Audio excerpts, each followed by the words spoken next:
Señor defensor, proceda con el examen directo a la perito. Muchas gracias, magistrado. Señora Guajardo, buenos días. Buenos días. ¿Podría indicarle al tribunal cuál es su profesión?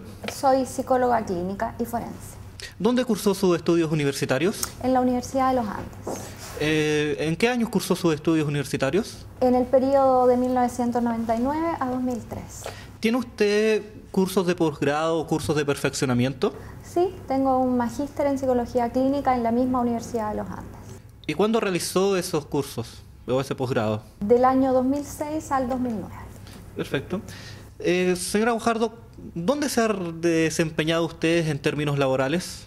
Bueno, yo he trabajado en dos hospitales, en el Hospital Dr. Cruz y en el Hospital San Felipe. ¿Y cuáles han sido sus funciones en esos hospitales?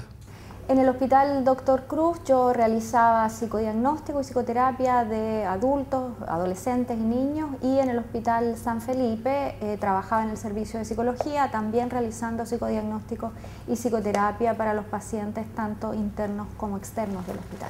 ¿Y cuántos años se desempeñó en esos lugares? Por un periodo de 4 o 5 años.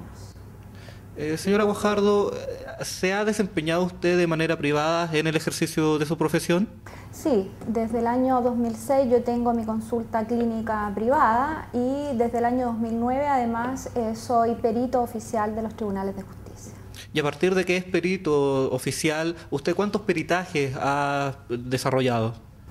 Mire, yo le diría que estimativamente unos 30, pero no recuerdo la cifra exacta. De acuerdo. Señora Guajardo, ¿por qué usted realizó este peritaje psicológico? Este peritaje fue solicitado por la defensa de Juan Pablo y la autoridad judicial a solicitud de la defensa me designó como perito oficial para hacer una evaluación psicológica y emitir un informe pericial en este caso. ¿Y cuál era el objetivo de la realización de este informe, de esta pericia psicológica? El objetivo de la evaluación era medir algunos aspectos de la personalidad y aspectos cognitivos de Juan Pablo que pudieran ser relacionados con su conducta el día de ocurrencia de los hechos. ¿Cuál fue la metodología que usted ocupó para realizar esta evaluación? Para realizar la evaluación se utilizaron 2 entrevistas y una batería de test psicológicos compuesta por el test de relaciones objetales de Philipson, el inventario de personalidad de Minnesota y el test de inteligencia Weiss, entre otros instrumentos. ¿Y dónde usted realizó estas entrevistas y efectuó las evaluaciones? Las evaluaciones fueron realizadas en la cárcel de máxima seguridad, se realizaron los días 10, 11, 12 y 14 de junio del año 2010 por un periodo de 4 sesiones con una duración total de 12 horas. Señora Guajardo, ¿cuáles fueron las conclusiones de su informe? A partir del procedimiento utilizado, yo pude determinar que existió relación directa entre el consumo de alcohol y la conducta mostrada por Juan Pablo el día de los hechos. Según lo que se refiere, en esa oportunidad Juan Pablo se encontraba bajo los efectos de sustancias que alteran gravemente el ánimo, la lucidez y la conducta. Como producto de esto, Juan Pablo mostraba una grave alteración cognitiva y volitiva, mostrada a través de un estado de obnubilación de conciencia, y esta es una alteración que inhibe su capacidad para determinar su conducta, razón por la cual no es posible que sea responsable por una conducta dolosa. ¿A qué se refiere con nivel obnubilado de la conciencia? Me refiero a un nivel de alteración de conciencia grave donde hay compromiso de las funciones cognitivas y volitivas de Juan Pablo. Por ejemplo, en sus referencias acerca de los eventos, él da cuenta de que entró a un bar, pero no recuerda los elementos contextuales. Inmediatamente yo me doy cuenta que se está mostrando una alteración de memoria de tipo lagunar, que está directamente relacionada con el consumo, la ingesta alcohólica, y que es responsable de que él no recuerde estos eventos. A propósito del tema del alcohol, ¿cuál es la conducta de alcohol que presenta Juan Pablo? Bueno, Juan Pablo presenta una conducta de consumo de alcohol que ha disminuido. Él dice que ha disminuido durante estos últimos tiempos a propósito de una relación sentimental, pero es una conducta de ingesta alcohólica que se ubica alrededor de los 15 años. Las investigaciones muestran que cuando el consumo de alcohol comienza antes de los 18 años hay una alta probabilidad de que el sujeto se convierta en alcohólico cuando adulto. ¿Y usted qué pruebas aplicó para determinar la conducta alcohólica de Juan Pablo? Mire, yo apliqué 3 pruebas muy sencillas. Por ejemplo, el test de Cates es una prueba de autorreporte, una prueba que consiste en 4 ítems que son muy simples de responder. Los 3 primeros se refieren a la autopercepción o la sensación subjetiva del sujeto frente al consumo de alcohol, y el último se refiere a la misma sensación pero frente a la privación.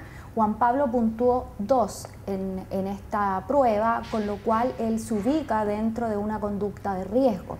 Eso significa que su conducta alcohólica debe ser vigilada y en este caso, más que de riesgo, nosotros podríamos decir que su conducta tuvo gravísimas consecuencias el día de los hechos. Y a propósito de eso, señora Guajardo, ¿cuál fue el consumo de alcohol que presentó Juan Pablo el día de los hechos?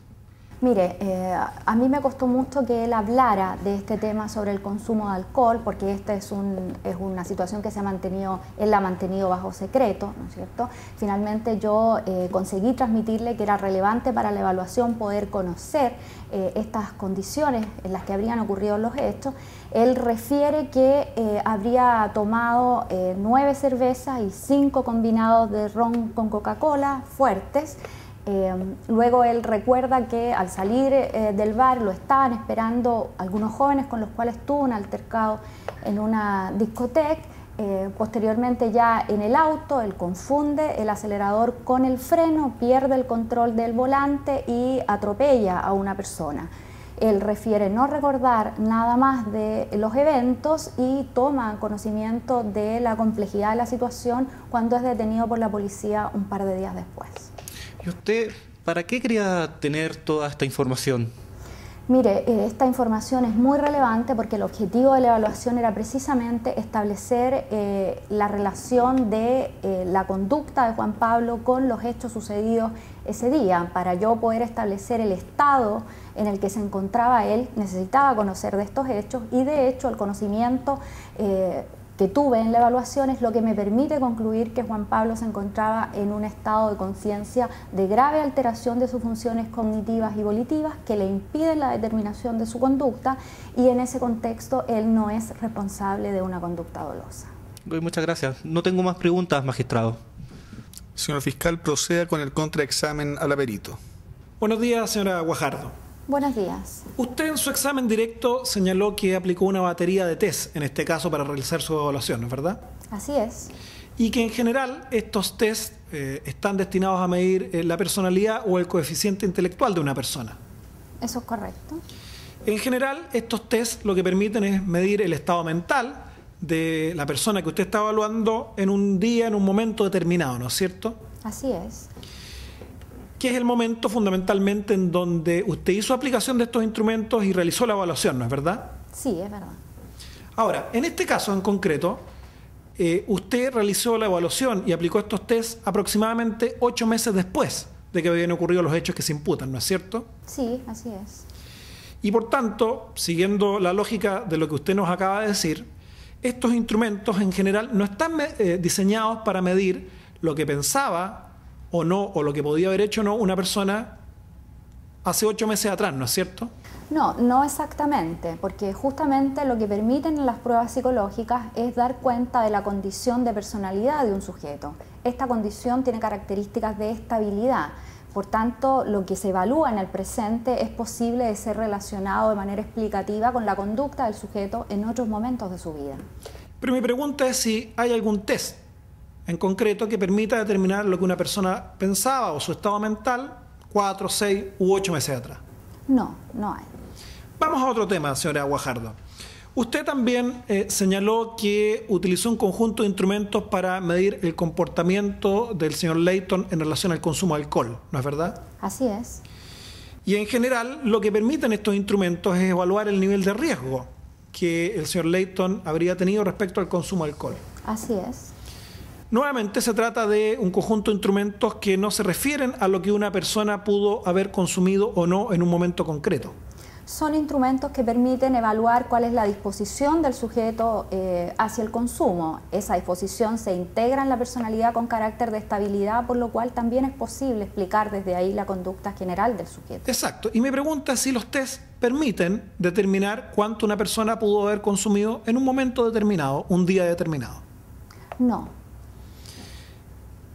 Y de hecho, para poder realizar su peritaje, usted tuvo que recurrir a la carpeta investigativa, ¿no es verdad? Así es, la carpeta fue proporcionada por el fiscal de la causa y es revisada de acuerdo a los estándares de este tipo de evaluación.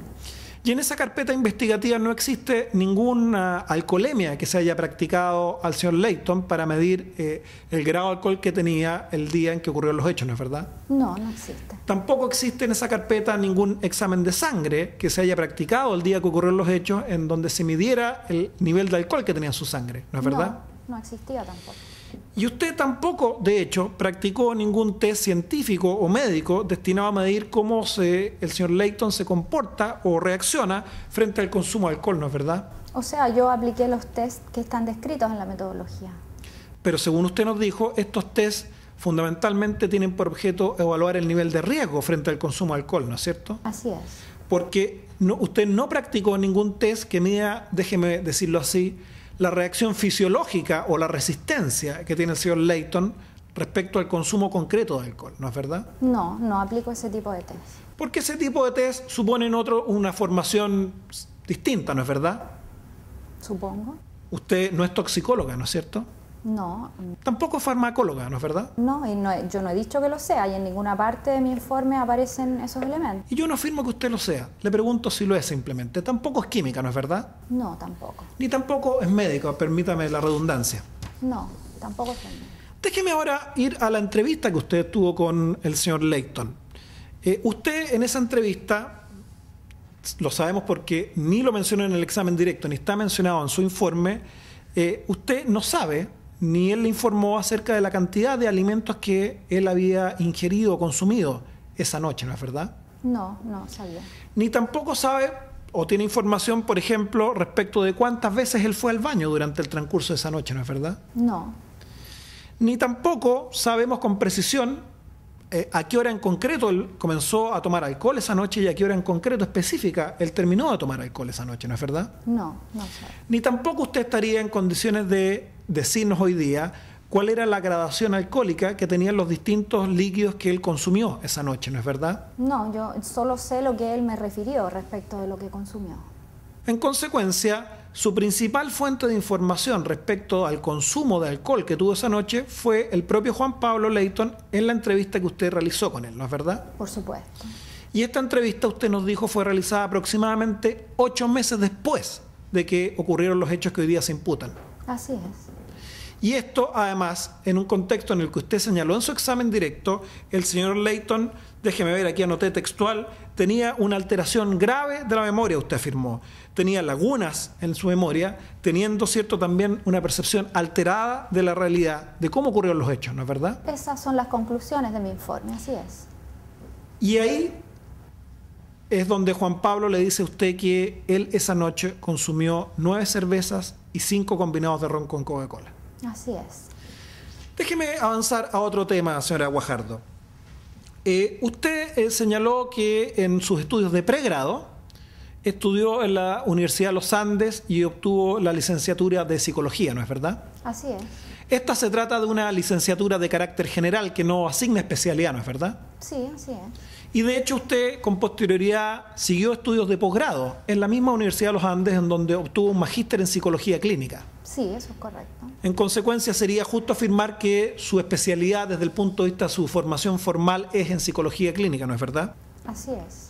Y de hecho usted en el examen directo nos dijo que a partir prácticamente desde que se licenció en Psicología, usted ha tenido una práctica profesional intensa, tanto en hospitales públicos como en clínicas privadas, ¿no es verdad? Así es. ¿No es cierto que esa práctica profesional ha sido centralmente en psicología clínica?